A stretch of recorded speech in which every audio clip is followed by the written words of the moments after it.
Movies are a medium in which you can get away with murder. You can show anything you like, and it's safe and harmless, and nobody gets hurt. And yet it can certainly shock or thrill a few people, which is also a bit of fun.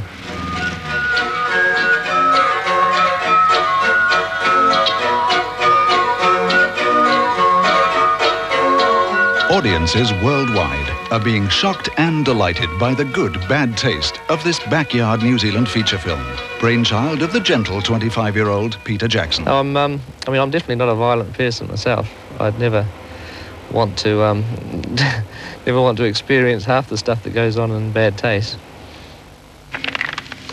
As writer, director and camera operator, Peter Jackson was not only short of funds, but of actors as well. So he starred himself in 2 roles. Playing Derek the hero and Robert the alien, he was able to do battle with himself.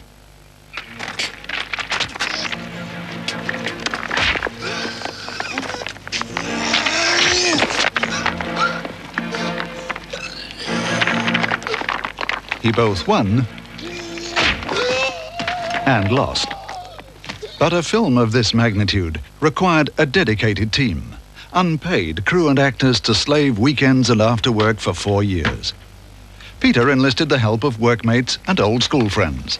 Craig Smith, working for the Department of Internal Affairs, became the victim. Dean Laurie, a labourer in the gardens of the Wellington City Council, played a villain with a thirst for vengeance. Ken Hammond, a newspaper advertising consultant, died 23 times as an assortment of aliens. Can't believe some idiot wrote this crap. In an assortment of disguises. Photolithographer and workmate Terry Potter, who ended up on the hero's team with more arms than he could handle. Good one. Pete O'Hearn, working with the Ministry of Transport as a records clerk, was also at school with Peter Jackson and was persuaded to take and receive the film's first blood.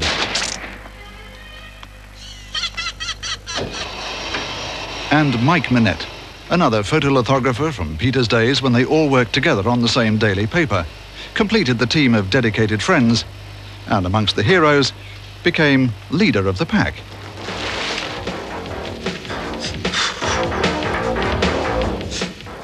Very nice bunch of boys, really very nice. It used to give me a lot of pleasure when they all trooped home here, and we just had baked beans on toast. It was always, Peter said to me one day, Mum, get some baked beans in. We'd always eat baked beans on toast. So I found myself buying a crate of baked beans, and we've still got some here left. So I look on them with great affection. I think they belong to the boys.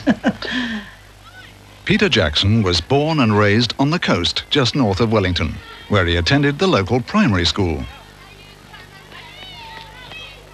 An only child, he was fascinated by the purchase of a home movie camera and quickly overcame any shyness in front of the lens or behind it.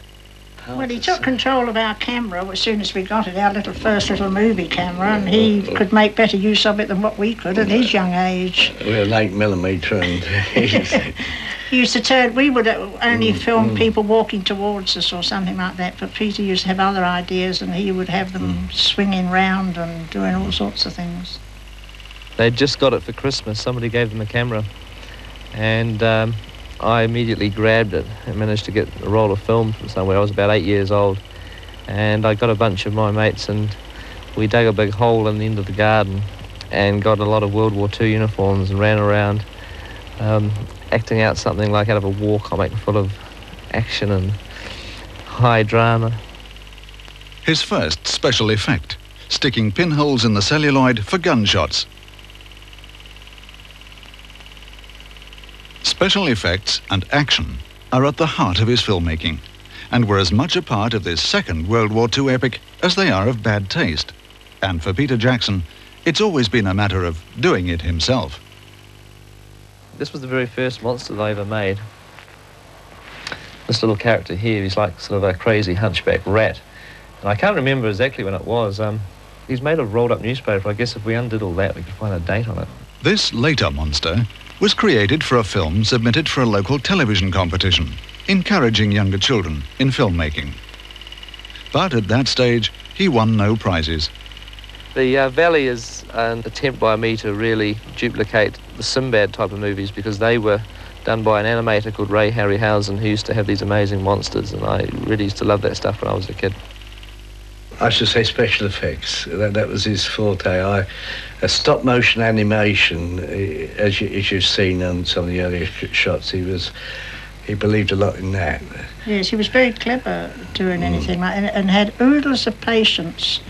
That he would spend hours and hours just making a model and then doing stop motion animation. I think the horror part of it came in because he saw that as the market that he could get into. Then along came James Bond, a new style for Peter to try as director and actor, impersonating his on-screen hero Sean Connery, but already displaying his own innate sense of humour.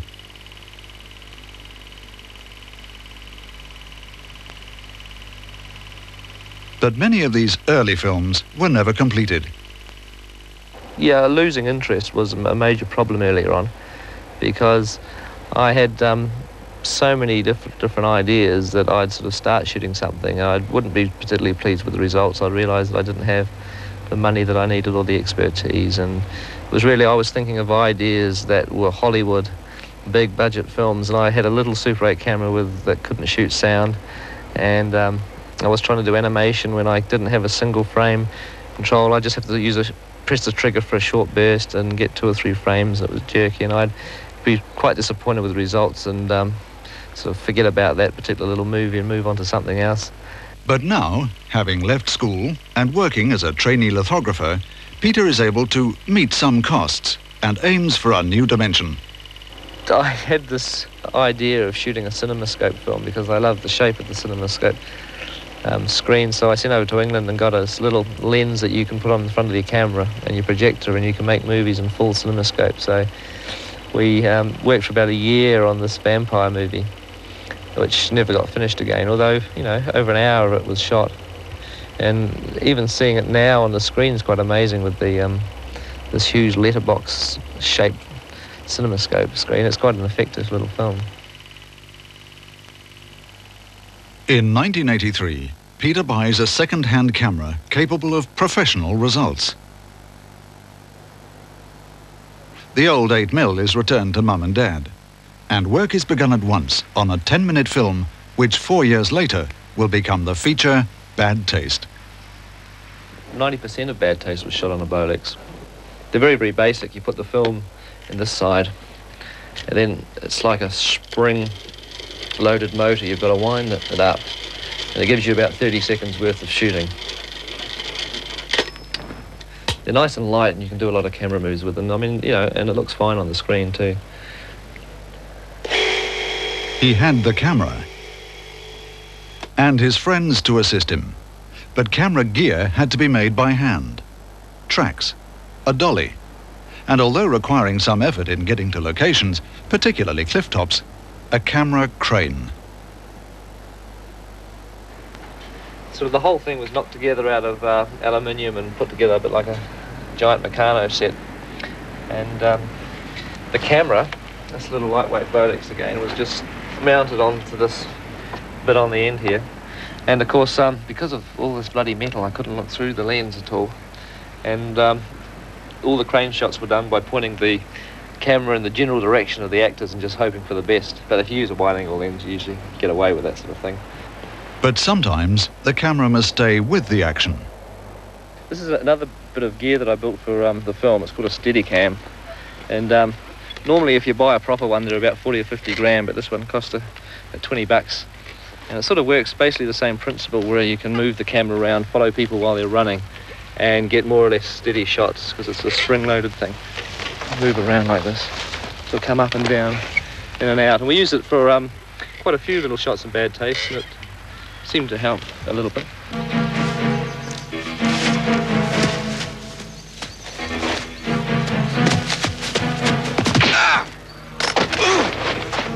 The next big challenge was to come up with ideas for workable and cheap special effects to be used in the on-screen action.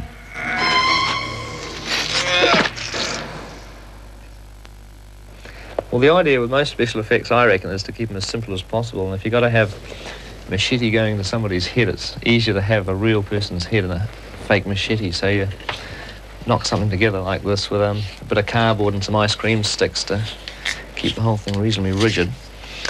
And there's a pipe for blood, the little holes here that comes out. It just fits nice and snugly like that.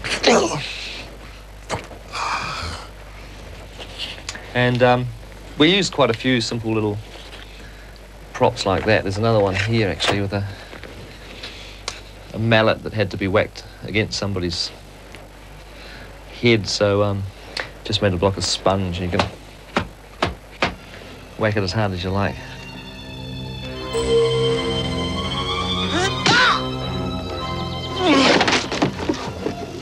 Peter Jackson's ability to create realism at next to nothing cost also went into building an arsenal of weapons. Went a bit over the top because I did mechanisms that could work. All this sort of carry on. The magazines are just made of wood and a bit of cardboard on top. And I just got a whole lot of aluminium tubing like this bit here and drilled holes in it, and it's really held together by glue. It's not particularly strong. If you dropped it on the concrete, it would probably shatter. And this is just a bit of Fimo, which is like plasticine for the handle. And we just had to have the guys shaking these guns and make it look as if they're shooting. We superimposed flashes on the front. To an industry used to multi-million-dollar budgets, these achievements might well be sickening. And the film went on to create its own on-screen nausea. Well, in the middle of Bad Taste, there's a scene where a guy is incredibly sick for a long time. And there's a character that's played by me, but I had to make a rubber head so that we could get the stuff coming out the mouth endlessly.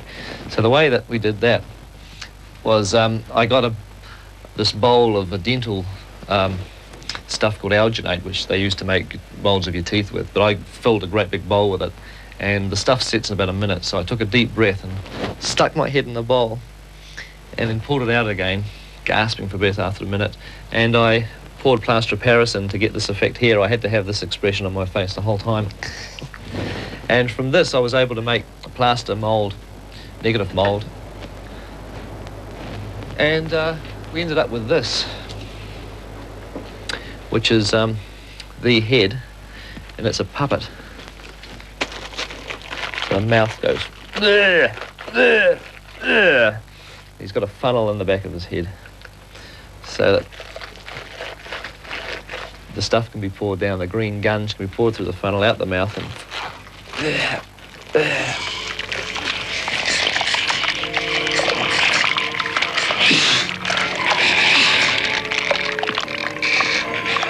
horror, science fiction, and splatter.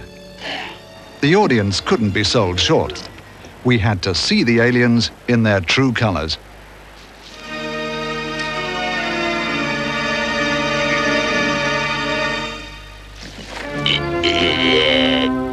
This is the chief baddie in the film. He's made out of foam latex. Originally, you start off with a sculpture that's done out of plasticine. And the way that I sculpted this guy was I didn't have any sketches or designs because I never liked working off of drawings or drawing drawings. I far prefer to work in 3 dimensions. So I just got this great lump of plasticine and started to sculpt. And after you've done the sculpture, you have to make a plaster of Paris mould, and in this case it was in about 5 or 6 sections, and then that has to be filled with foam latex, which is like a creamy material that is whisked up in a cake mixer and poured into the moulds, injected into them, and then it's got to be baked in the oven.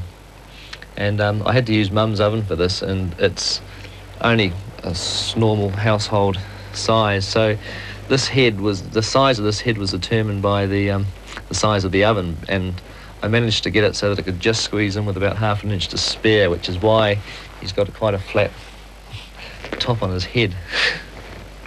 I'd have a menu planned for the meal that night, you know, using the oven, and quite often we'd have to end up by having sausages or something under the grill because he'd want the oven for his baking.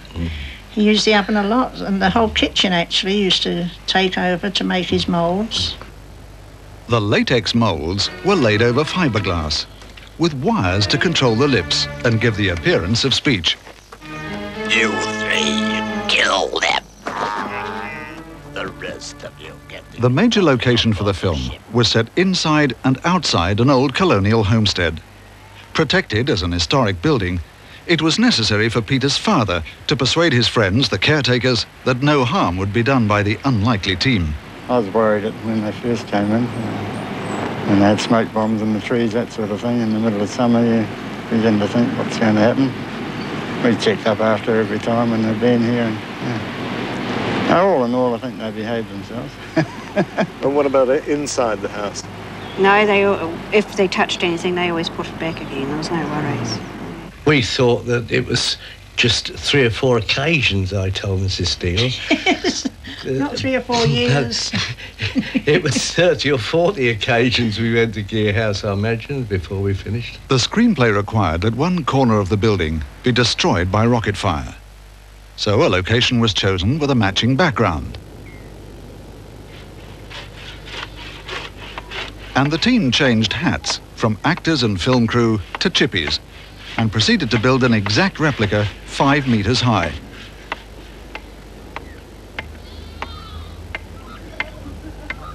The corner to be demolished was designed to be broken away for a number of takes and reassembled to appear whole. Then came the first experiments with explosives. 3, 2, 1, fire. Oh, hell! Hell!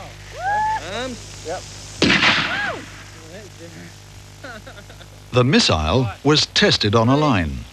2, 1.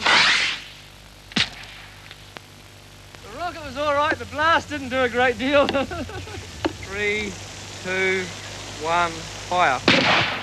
In the finished film, the rocket did indeed travel on a fishing line.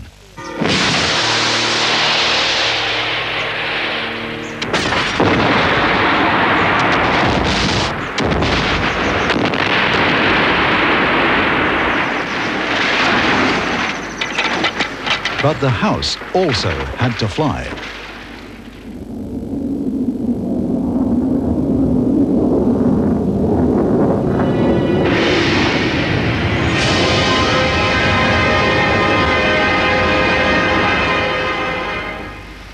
Another model was built, this time a metre square, and mounted on the camera crane instead of the camera, which remained fixed. The house was fitted with lights and smoke machines, and a country road was also built in model form for the foreground. But things took a while to get right.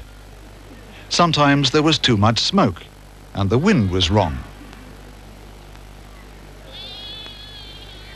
5 meters, 1 meter, and now an even smaller model for the final scenes in space.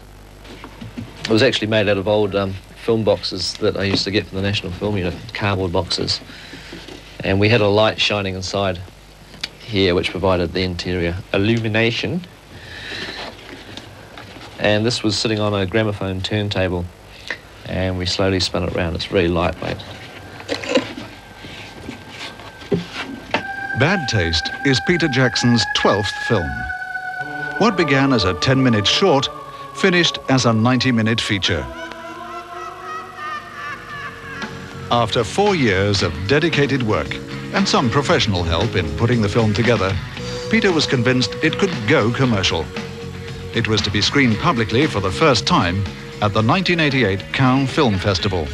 I told Pete, I said, now don't be too unhappy if it isn't a success at Cannes. Yeah, I said, it's a heck of a lot to achieve, and if it was, well, all to the good, but it may not be. Don't be upset by it. I was thinking, having put 4 years into something, nobody could be told it was a failure. A failure it was not, selling to 10 countries in 6 days and winning the coveted Gore Award in Paris a few weeks later. And the team's response? I was really a surprise that we finished it, really, more than anything. I sort of haven't paid much attention to it after that, although it sort of keeps cropping up, which is good. It's getting bigger and bigger by the sound. It's great that it's taken off like this, you know, and it's something we can be proud of. We've achieved something, you know, and it's so good that it's gone over so well overseas. You know, you didn't really expect it, and it's quite sort of overwhelming to know that, you know, you're actually being watched in a different country. Happy. I'm quite happy. I'm really happy for Peter, because he deserves, you know, everything that's humanity. To my mind, you know, if people pay $7 to see a really polished Stanley Kubrick production, then they're not going to want to spend $7 to see a really sort of Ruffles Guts bad taste. But I was wrong. People are quite happy to do that. Pete started it, I think, and everyone chipped in, put their own ideas in. I think that's why it worked so well, because everyone just had so many ideas and Pete had so many options to use. But Pete made it, yeah. I didn't think it would be quite so gory as what it is, but then, as he said, there's a laugh with every drop of blood, Mum. There's laughs, so that he aimed at that. I mean, I know him very well, and he's always had a great sense of humour, and I think that's his forte, is humour. But somehow he's covered it with horror too. Black comedy.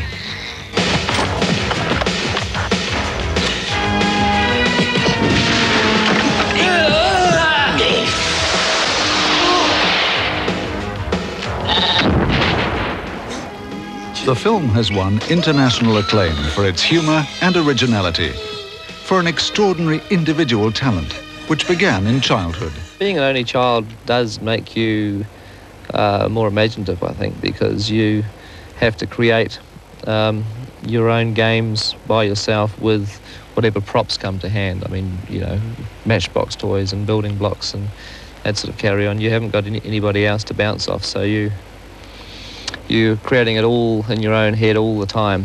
And I think it certainly helps sort of exercise the mind, if you like. It's trains your mind to think of things, to be imaginative.